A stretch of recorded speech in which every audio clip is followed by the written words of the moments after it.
Welcome to Odds.com's NCAA basketball coverage for Saturday, February 13th with our expert Maxwell Smart. Max, coming off a great Friday.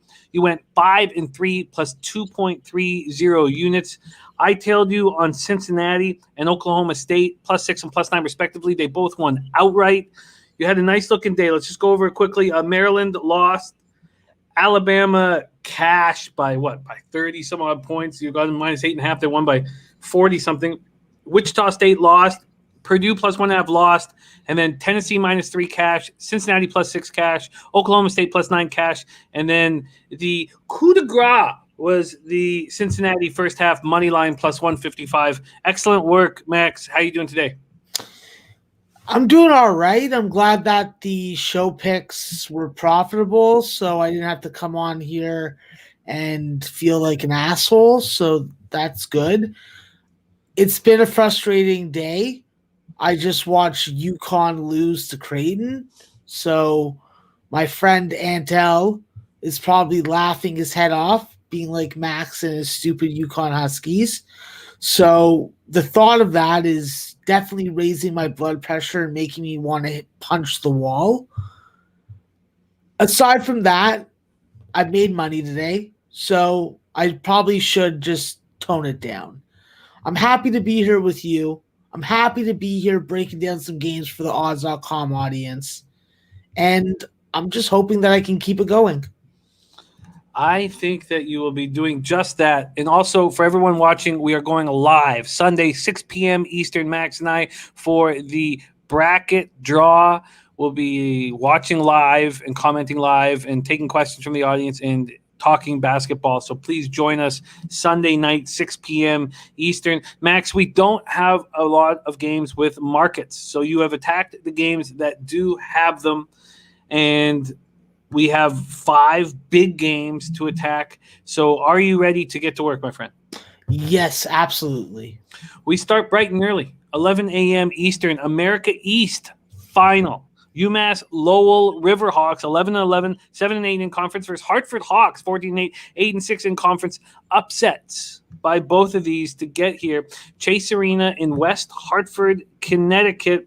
We have Hartford opening up as 2.5-point favorites. That has moved to 2. And we have a total that opened up at 136 and is now 135.5 or 135. UMass Lowell and Hartford split a 2-game series early in the season at UMass. UMass Lowell comes in after defeating the top seed UMBC Retrievers 79-77 last Saturday. So both these teams have been off for a week. In the semis, UMass Lowell were 5.5-point underdogs. It was their 3rd straight win. Connor Withers scored a career-high 28 points. He went 9 of 13 from 3. The 6'7 sophomore is the second leading scorer, averaging 11.5 points, 5.9 boards. Leading scorer, senior Obadiah Noel, added 22 points. He's averaging 20.6, 4.3 boards, 3.2 assists on the season. They're the only 2 players who average over 7.6 points per game for the squad.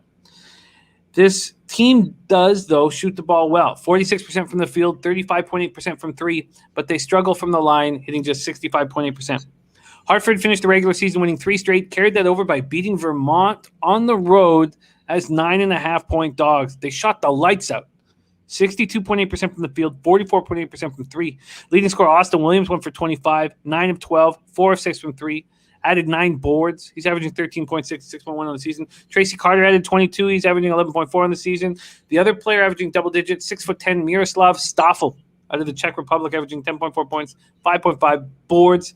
Hartford averages 66 points per game, hit 43.7 from the field, 33.2 from 3, and 70.3 from the line. An outlier performance from them shooting-wise, Max. I know you know this Hartford team inside and out, as they're very close to your UConn Huskies, and they played against each other this year, and we've capped games with them involved.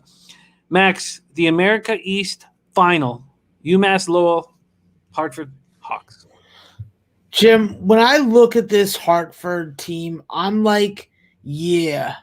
You know what they do? They eat cupcakes, and they're going to eat some cupcakes, courtesy of UMass Lowell. With the Riverhawks, I think that Obadiah Noel getting healthy at the end of the season was exactly what the doctor ordered. This is a team that had to learn how to play without him. And guys like Connor Withers, like you said, Salif Booty, Bryce Daly, even a guy like Khalil Thomas were able to step up and be able to contribute for this UMass Lowell team. I think that they're a team that is very capable of having an outlier performer on any given game. And I think that this is a group that is going to be able to fight hard. In both those games that these guys have played, the winners won the game by margin. So I do expect free throws at the end of the game. So if you're looking for an under, which both these games stayed under at a similar number, I would definitely caution that. I think that with Hartford, I'm not going to say that I'm expecting Tracy Carter and Austin Williams to give you 40-plus points again. I think that you're going to really need your front court to give you something, and that's where I have a little bit of trust issues. When I watch Miroslav Staffel, when I watch this guy perform, he has all the freaking tools that you need. He can get on the offensive glass. He can freaking draw a couple fouls, and he can convert down in the interior, but putting it together on a regular basis for the sophomore has been difficult. I think that with Hunter Marks, his three-point shooting has been cold all year, yet he continuously still hoists them up. Aside from Tracy Carter, he's put up the most threes, and that's a problem, When you're 6'10" and you're able to hit that three, then yeah. But if you can't do it consistently, then you need to go inside, get to the free throw line, and that's another conundrum right there. With Hartford, you definitely have some guys that make free throws and their percentages look good, but there have been some timely misses at end of game. I think that with Hartford, they're going to have to win this game defensively. That's where they shine. They shine at making you take difficult shots. They shine at taking the ball away from you in the half court. And with their defensive efficiency numbers, they outdo UMass Lowell in every spot. On a point per possession, on a offensive rebound per possession, I think that this is where I like Hartford that much more. I think that Hartford's going to be able to lock down the three-point line. They're going to be able to convert just enough free throws, and they're going to avoid some of the silly mistakes. When Hartford wins games, they get out to good starts. I think they're going to get out to a great start, and they're going for a tournament bid, and they are not going to allow UMass Lowell to come in and steal it. So I'm taking Hartford, and I'll take them at the best number you can give me, Jim. Well, let's find out what that is. We have -2 at -110 available at FanDuel, the same at Fox Bet. Let's see what BetMGM can offer us. 2.5. And that is the best we can do. -2, -110 available at FanDuel, and that gets Max's card started. Hartford Hawks -2, -110, and a berth in the NCAA tourney on the line. That game pops off at 11 a.m. Eastern. We move to 1 p.m. Eastern, the SEC tournament semifinal. Tennessee Volunteers, 18-7. 10-7 in the SEC versus Alabama Crimson Tide. Max's boys, 22-6, 16-2 in conference. Wow. We're in Bridgestone Arena in Nashville, Tennessee. We have Alabama opening up as 2.5-point favorites. That quickly moved to 3. Then it moved to 3.5. This total sitting at 137.5 as an opener. We actually see some 138s, 138.5s now on the board. Tennessee hasn't won this event since 1979, the year of my birth. But the Vols are now a win away from reaching the championship game for a third straight tournament. Santiago Vescovi scored 14 points to lead 5 Volunteers in double figures. Tennessee beat Florida 78-66 to advance to the SEC semis. It was their second straight win over Florida in the span of 6 days. Yves Pons nearly had a triple-double, 11 points, 8 boards, 9 blocked shots that tied the SEC tournament single-game record set by Kentucky's Andre Riddick, if you're wondering, 1993 title game. But the game was overshadowed a bit by John Fulkerson taking 2 elbows, one to the face, one to the head, or just both to the chops, maybe, from Omar Payne. He's doubtful to play. Looks like there's a concussion. Tennessee lost their lone game versus Alabama, 71-62 at home, back on January 2nd. And what a difference, Max, does 2 months make? Tennessee were 10-point favorites in that game. Alabama coming off their most impressive, dominant performance of the season. Max was all over them, defeating Mississippi State 85-48 for their 4th straight win. They were up 47-19 at the half. Javon Quinterly, 14 points off the bench. Jaden Shackelford adds 13. The second-best perimeter shooting team in the nation hit 13 threes. SEC Player of the Year, Herbert Jones, 8 points, 7 boards, 7 assists, 3 steals, 2 blocks in just 17 minutes.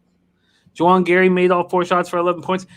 Crimson Tide's bench outscored the Bulldogs bench 47-5. Alabama shot 49%, had 20 assists, just 9 turnovers. But, there is a but, they may lose guard Josh Primo.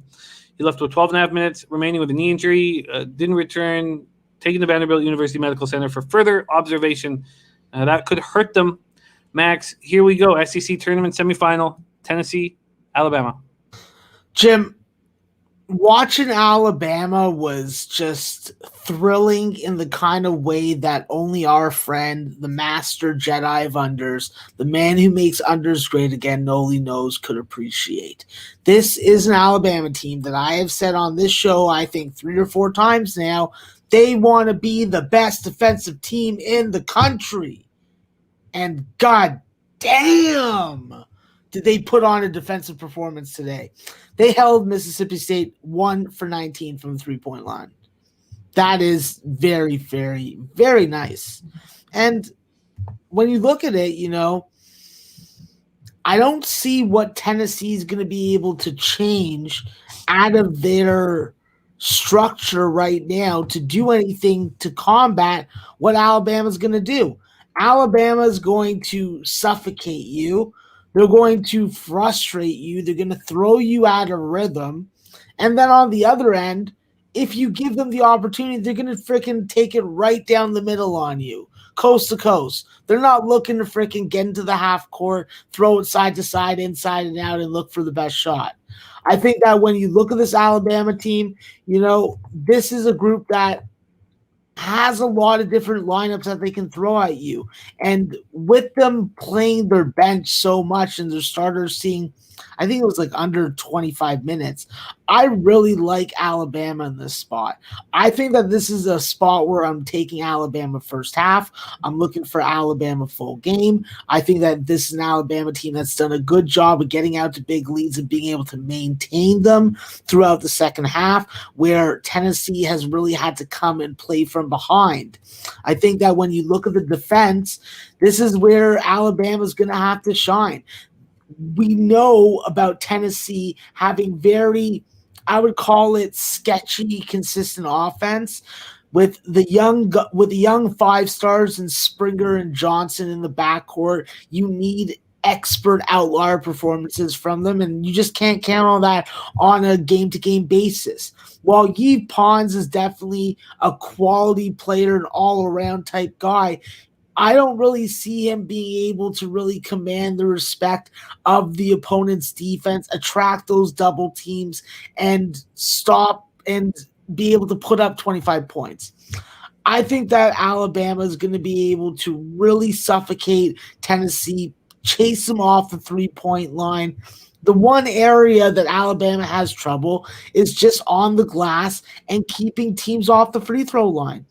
Turnovers, I think Tennessee is going to see the same kind of pressure they saw in the first game. I think that this is a correct line. I would have probably made it around 6.5 myself. I think that with the ability of Jaden Shackelford, with the 3-point shooting of John Petty, Jordan Bruder down low, I just don't see what's going to change. And then you take out John Fulkerson. It's an Alabama spot or pass for me, Jim.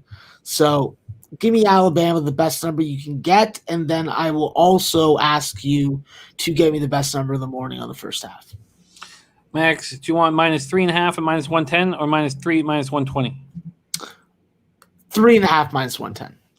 Max, if Alabama rolls with convincing victories in the semis and finals of the SEC, are they now a number 1 seed? No.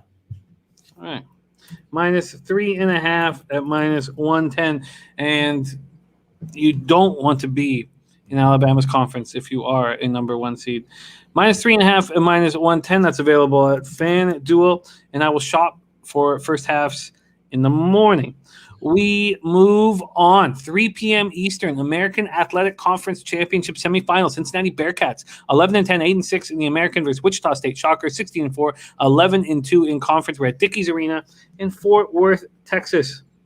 Max coming off a beautiful call, backing Cincinnati first half money line and full game spread against SMU. Here we go. Wichita State opening up as 4.5-point favorites. They're now 3.5-point favorites. This total opened up at 144.5 is now 144. Cincinnati defeated SMU today 74-71 for their second straight win and a trip to the AAC semifinal. Jeremiah Davenport, 19.6 boards to lift the Bearcats to victory. He averages 11.6 on the season. Leading scorer Keith Williams struggled quite a bit. 15 points added. Scoring 15 points, added 4 boards. I don't know why I have 4.1 there. They lost their lone game versus Wichita State on the road, 82-76 back on January 10th. And that, Max, was a much different-looking Bearcat team. 2 of the 3 leading scorers, the leading scorer in that game was Zach Harvey off the bench, 19 points. He's not with them anymore. Then they had Keith Williams, second leading scorer. Their third leading scorer, David DeJulius, also no longer with the team.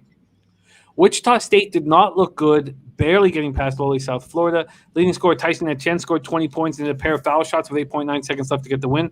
Altry Gilbert had 12 points. Morris Udeze grabbed 11 boards. They shot 37.7% from the field, 32.3% from 3. Numbers that would generally lose you a game, but they played exceptionally clean ball. They turned the ball over just 4 times.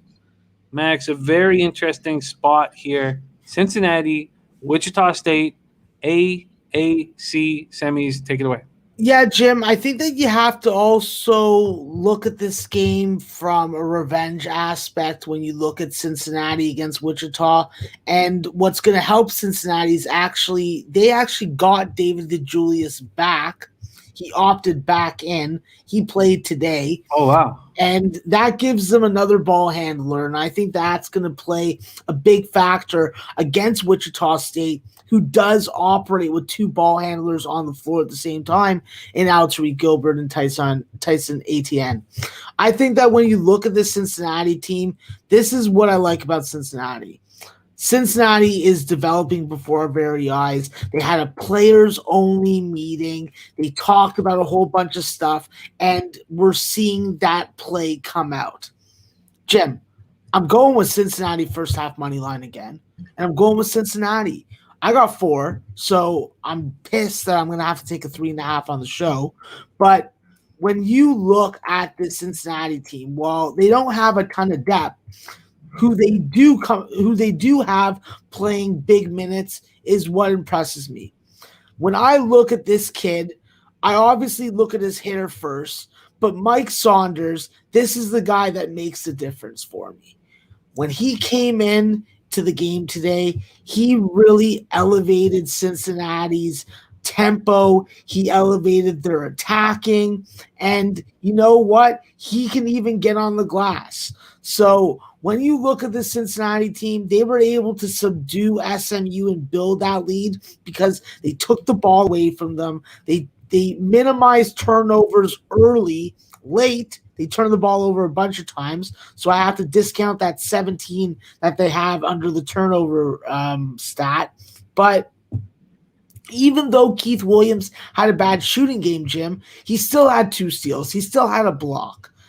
I think that you're getting your best Cincinnati right now, and I think Wichita State showed that they are vulnerable today. They're vulnerable on the glass. They're vulnerable when it comes to the 3-point line. And if Cincinnati has that same chip on the shoulder that they had against SMU today, well, I'm going right back to the well. So I'm not going to talk too much more about it, Jim. There isn't anything that I need to convince myself. I've already hit Cincinnati. And I love these first half money lines on these short dogs. So we'll roll with it again. I love it, Max. You do have a decision to make, though. There is 1+4 left at FanDuel at -116. There's a +3.5 at Fox Bet at +100. Take the 4 at -116, please. +4 at -116. That will more than balance out when you're on first half money line. There you go. Cincinnati Bearcats for Maxwell Smart. Expecting them to play in the AAC final.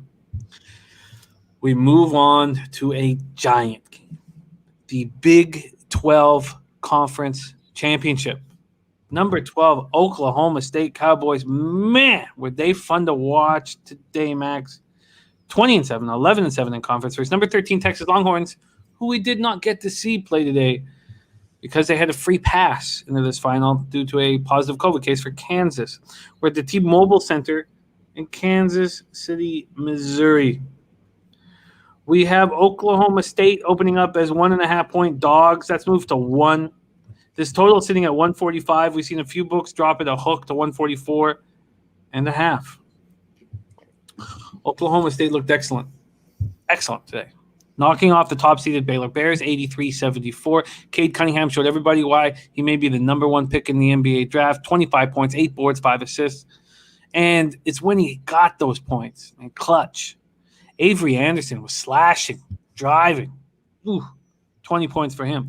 And when push came to shove, the likes of Khalid Boone and Isaac Likely, they seemed like the tougher team. It was an extremely impressive performance. They've now won 8 of 9 and are rolling. They lost at Texas, 77-74 earlier in the year, then won later over the Longhorns, 75-67 at home. Texas got the gift over Kansas.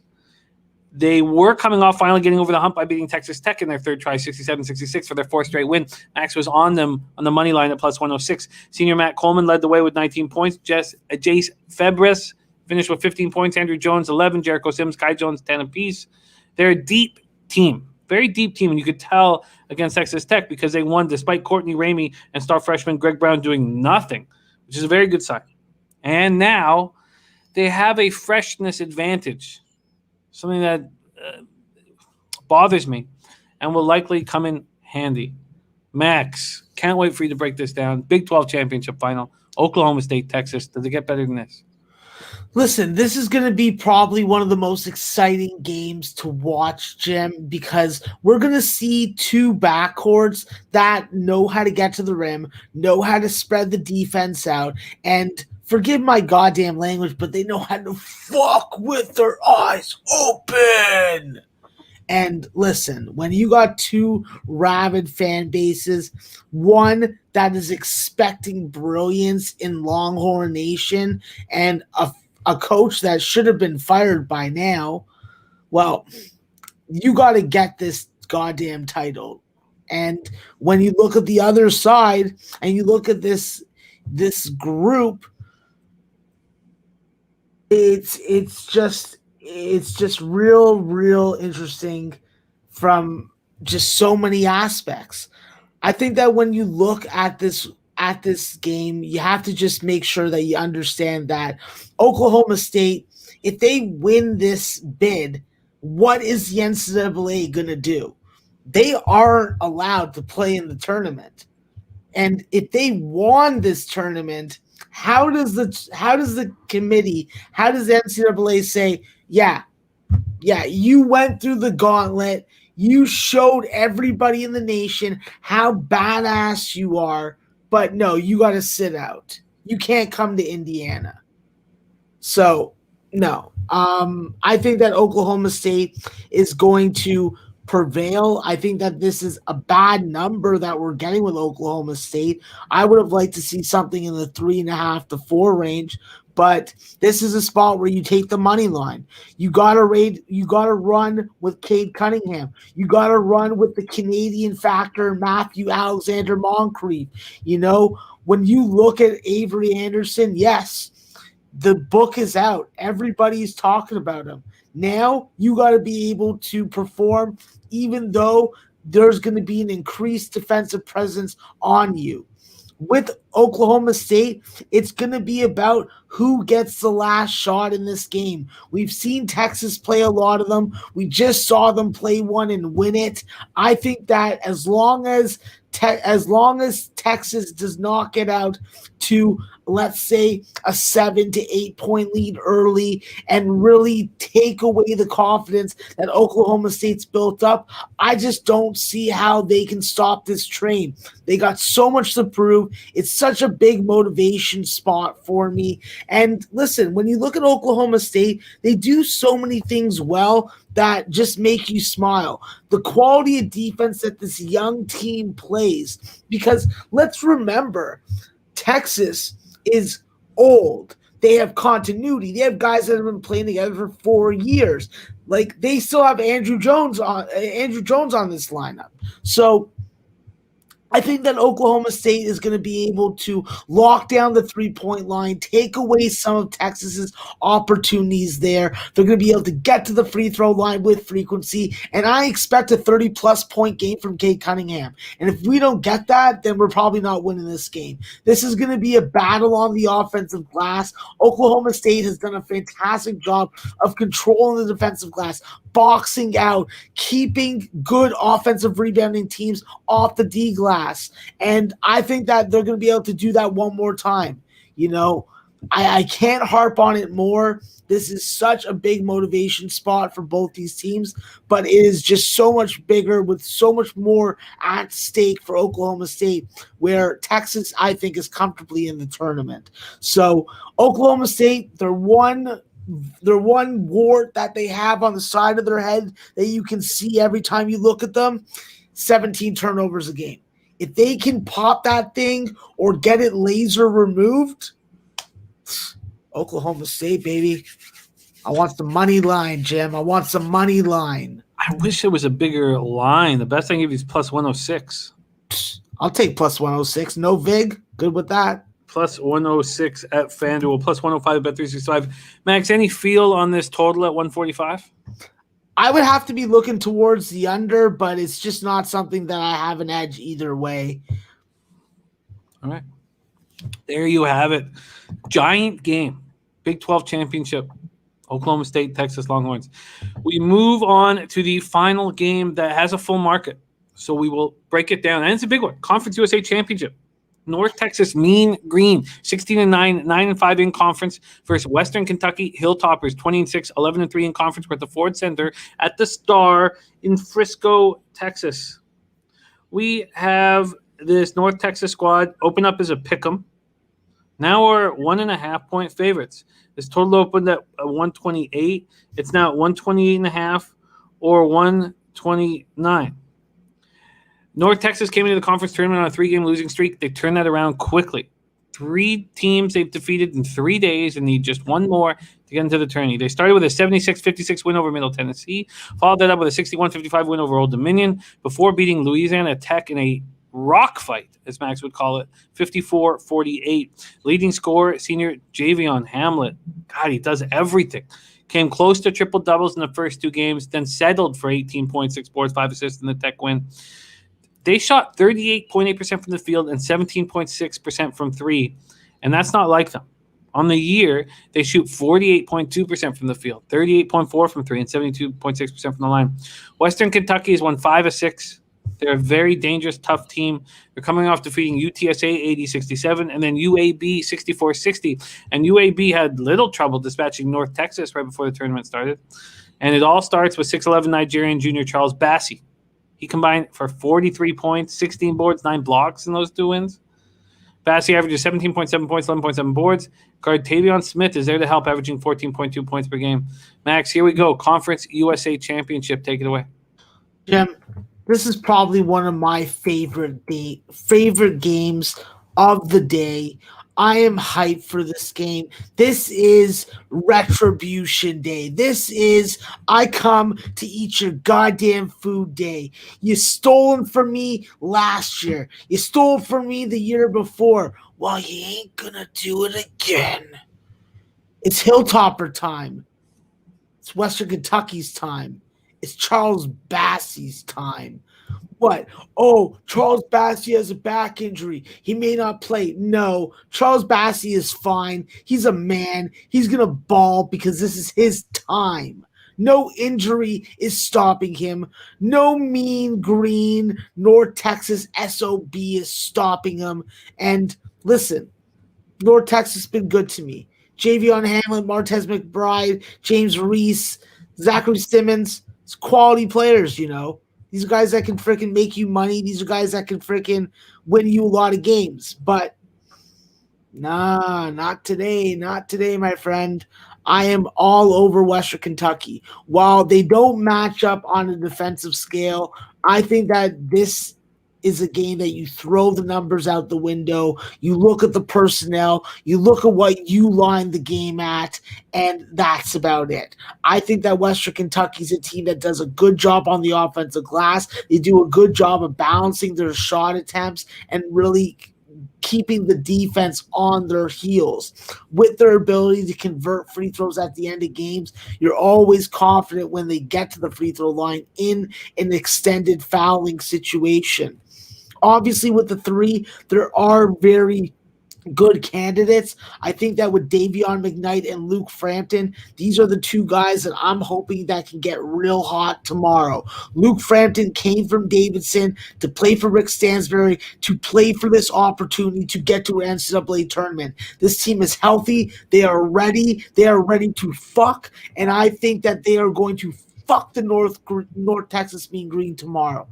I am looking for Western Kentucky to just dominate on the glass, speed the tempo up when they need to keep North Texas on their heels, and score at the free throw line. This is where you can get a lot of easy points.